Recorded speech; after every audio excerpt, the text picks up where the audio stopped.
আমার দিকে ফিডব্যাক করবেন। আমাকে যখন আমন্ত্রণ জানানো হয়েছে, স্বভাবতই অত্যন্ত সম্মানিত বোধ করছি। আর চিত্রাদির বক্তব্যে একটুখানি সংযোজনা বা রূপান্তর, আমরা গানের জগতে আজকে ব্যান্ড বলতে যে গানের গোষ্ঠীকে ভাবি, তিতাস খানিকটা ব্যতিক্রমী। সঙ্গীত গোষ্ঠী বললে বোধহয় ভালো বলা হয়, কারণ এদের পরিবেশনায় এবং পরিবেশনার যে ধারাটি, সেটি কিন্তু পাশ্চাত্য ধারার থেকে আলাদা হয়ে নিজস্ব সংস্কৃতির শেকড়ের গানগুলোকে হয়তো তার কিছুটা পরিমার্জন করে মানুষের কাছে পৌঁছে দেওয়ার একটা উত্তর। ওদেরকে জানি, আমার পরিচালনায় কিছু সঙ্গীত উৎসব হয়, ওদেরকে সেখানে সুযোগ দিয়ে গান গাওয়ানোর অভিজ্ঞতা আমার আছে। ওরা মানুষের হৃদয়ে জয় করতে পেরেছেন এবং লোকগান গেয়েই সেটা পেরেছেন, সেটাই আমার কাছে অত্যন্ত তাৎপর্যপূর্ণ।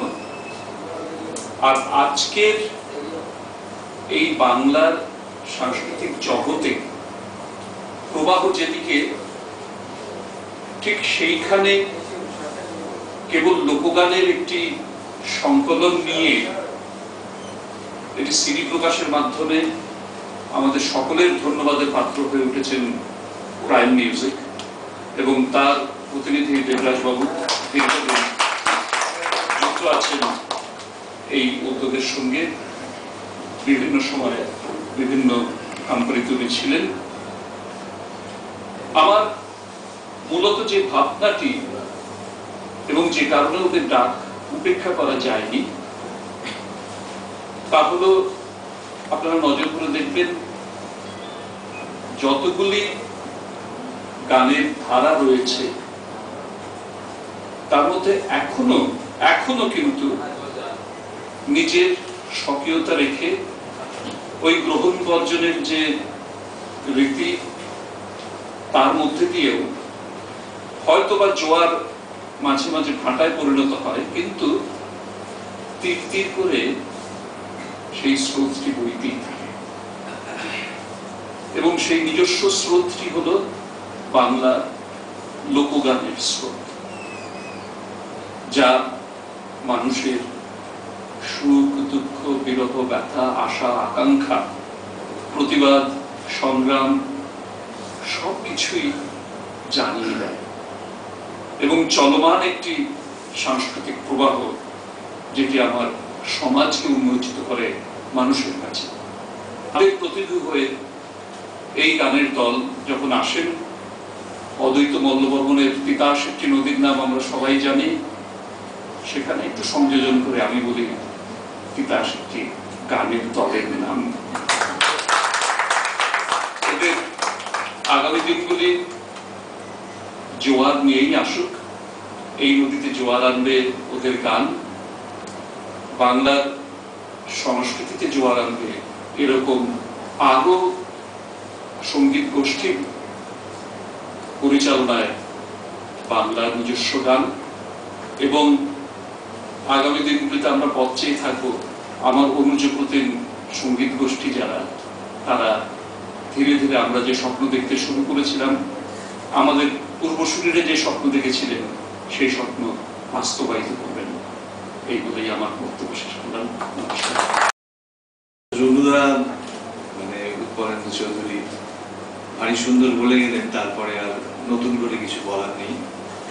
তবে একটা কথা আমি তিতাস গোষ্ঠীকে বলবো যে আমার এখানে এসে খুব ভালো লাগছে, যখন আমি প্রথম কার্ডটা পাই সেখানে উৎপলেন্দু চৌধুরীর নাম দেখে। তার কারণ আমার ছোটবেলা এদের বাড়িতেই কেটেছে, আমার বড় হয়ে ওঠা এই সাংগীতিক পরিবেশের মধ্যে।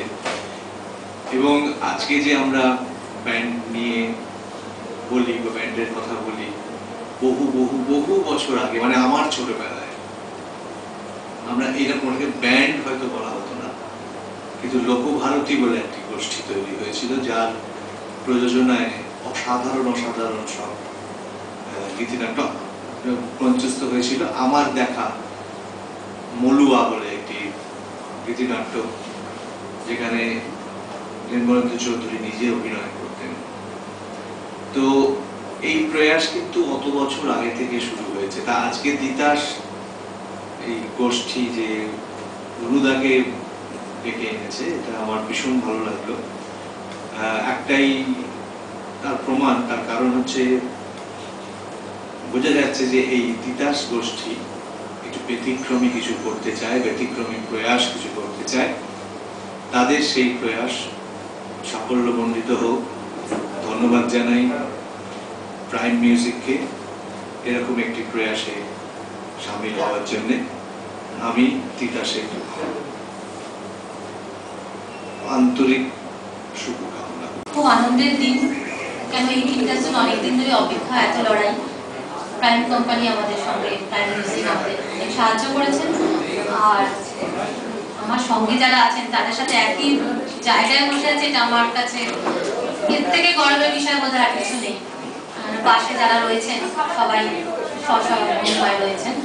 তো আমি একটা জিনিস বলতে চাই যে আজকে যে উজানবে তিতাস, প্রাইম মিউজিক তো সাহায্য করেছেন, আমাদের সঙ্গে আমার ব্যান্ড কর্মী দলের যারা রয়েছেন তাদের সকলকে আমার তরফ থেকে আন্তরিক শুভেচ্ছা অভিনন্দন। আর দলের বাইরে থেকেও যারা মেম্বার হয়তো না আক্ষরিক অর্থে, তারাও যেভাবে আমাদের সঙ্গে সাহায্য করেছেন, আমি সেটা কোনোদিনই ভুলতে পারবো না। প্রতি মুহূর্তে অনেকেই আছেন যারা এখানে মঞ্চে বসে আছেন, তারা ছাড়াও সামনে যারা রয়েছেন প্রত্যেকেই আমাদের প্রতি মুহূর্তে সাহায্য করেছেন। এটাই আমার কাছে বড় শক্তি, বড় পাওনা। যেমন বিখ্যাত চিত্রশিল্পী শ্রীযুক্ত সমীর রায় আজকে উনি আসতে পারেননি, উনি একটু আশা পেয়ে গেছেন, তো একটি শুভেচ্ছা বার্তা পাঠিয়েছেন।